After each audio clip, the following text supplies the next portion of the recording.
It's the South Florida Morning Show with Jennifer Ross and Bill Adams on News Talk 850 WFTL. Welcome to it, everybody. Welcome to Tuesday. And it's been a little while since we got to sit down and talk with her, but here she is, West Palm Beach Mayor Jeri Muoio. Hi there. Hey, good morning. I love when you come in. I'm always a little nervous. I'm always afraid you're actually going to come in and insist that we give back the key to the city. I know we always say that, but... I know, it's your key. Well, Opening nothing. Yeah, I know. You said last time, I got a million of them. I hand them out like Pez candy. Don't worry about it. No, that's not true. Only special people. Thank you. We consider ourselves special, all right. No doubt about it.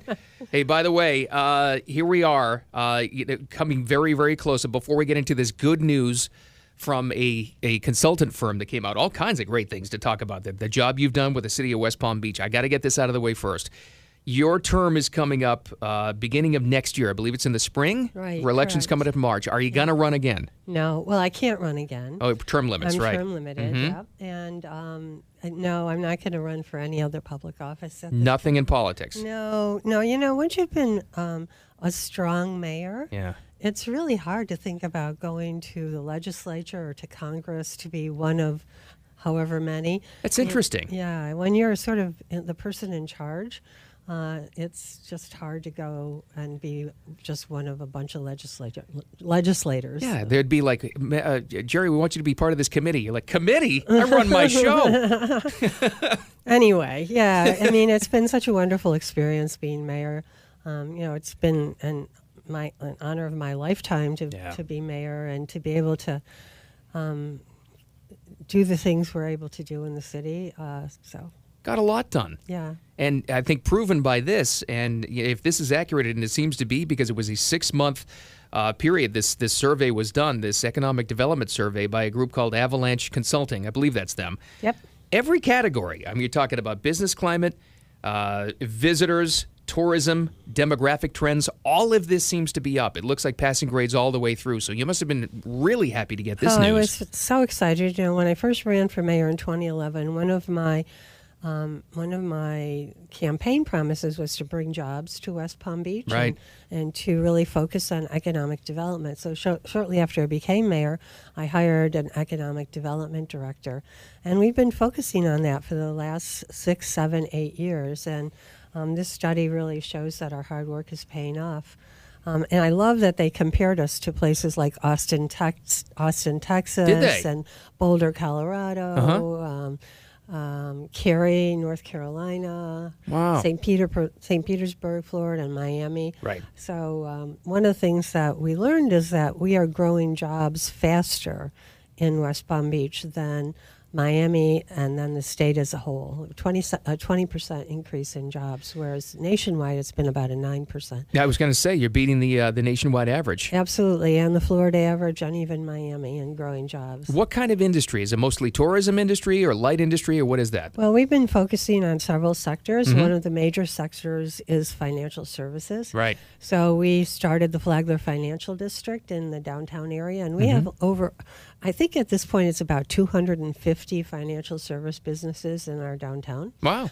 And well, it makes sense. There's a lot of money here. Yeah, continuing to grow. And yeah, they're right across the Intercoastal from the greatest wealth center. Exactly right. Yeah. And so financial services, medical, medical tourism, medical support, medical services, that has been one of them as well. And then, of course, tourism.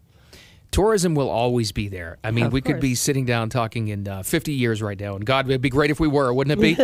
but it would still be the number one driving force to bring money into this state. It'll always be that important, won't it? Yeah, and one of the things we learned from this study is that 59% of the visitors to Palm Beach County come to West Palm Beach. Wow. Yeah, so most of the people who come here to visit us come to our city. Now, they don't always stay in our city, which suggests that we might need more hotel beds in our city. And I know from talking with the Tourist Development Council and others that our hotels are filled during season. To get a hotel room in West Palm Beach during season is nearly impossible. Absolutely. So it suggests that we need more hotels. There are 2 hotels in the pipeline right now being constructed, so hopefully that will help. Well, it's helping the convention center, and funny enough, it comes full circle. You got all this good news at a presentation at the convention center, but there's that beautiful hotel right next door now, which does all of that work together to bring more business, more conventions into town? I would imagine it would. Yeah, absolutely. One of the things that we were lacking when the county built the convention center was a nearby hotel, and they had tried to put a hotel there for a number of years. I don't know if you'll recall, but there was a lot of infighting. Yeah, there was right? a lot of stuff that happened. That was also one of my goals when I became mayor, is to get that convention center hotel built. And fortunately, we were able to work with the county and get that Hilton built. You got it done. There's a lot of good news. It makes a big difference, and the Convention and Visitors Bureau is doing an amazing job attracting conferences and conventions to our city. Well, it's great. And you mentioned the cities we're compared to. Are there other cities who are contacting you, other mayors of similar size cities and towns who are saying, what are you doing? What are you doing in South Florida, West Palm, that's working so well? Sure. Mayors are always sharing. But do you want to give up the information? You're like, nope, sorry. No. We're always sharing. I just came back from a conference in San Francisco on climate change and spent a day. There was one day dedicated to mayors, and spent a day sharing information on that topic. But we're always sharing. Yeah, of course we get phone calls and emails and. Yes. Yeah, mayors from cold weather climates looking for free trips. That's what they're looking for. Hopefully they're nice to you in San Francisco for sure. Let me just ask you about this as well. City Place is about to undergo some major changes, we're told.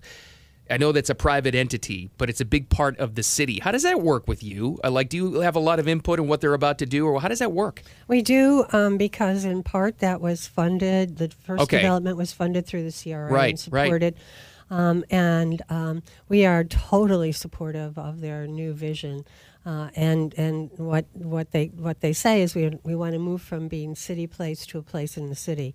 So they want to make it more urban, more a part of the downtown fabric. Right now it's very sort of a separate place. Okay, right. All the buildings are turned inward, and it's not opened up to the city, to the downtown. And they want to make it more of a downtown part of the downtown rather than a separate place. And I just totally applaud that vision. We've been working with Gal Studios. Jan Gal is an architect from Copenhagen who started this whole trend of building cities for people and looking at buildings and making and understanding the effect that they have on the pedestrian and the people on the street. Well, they have an office in New York.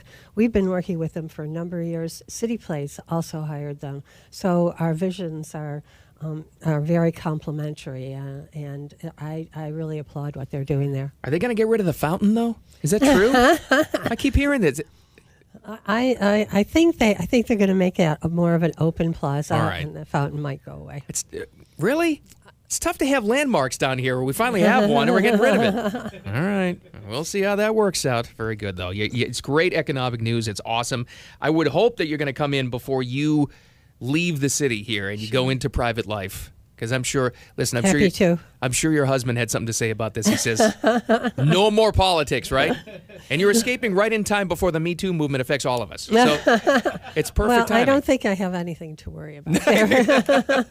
Mayor Jeri Muoio, City of West Palm Beach, you're doing a great job. We have a lot to be proud of here. And this economic report that just came out proves it all. Thanks for the time again. We always love talking to you. Thank you. Love to be here. You got it. 850 WFTL.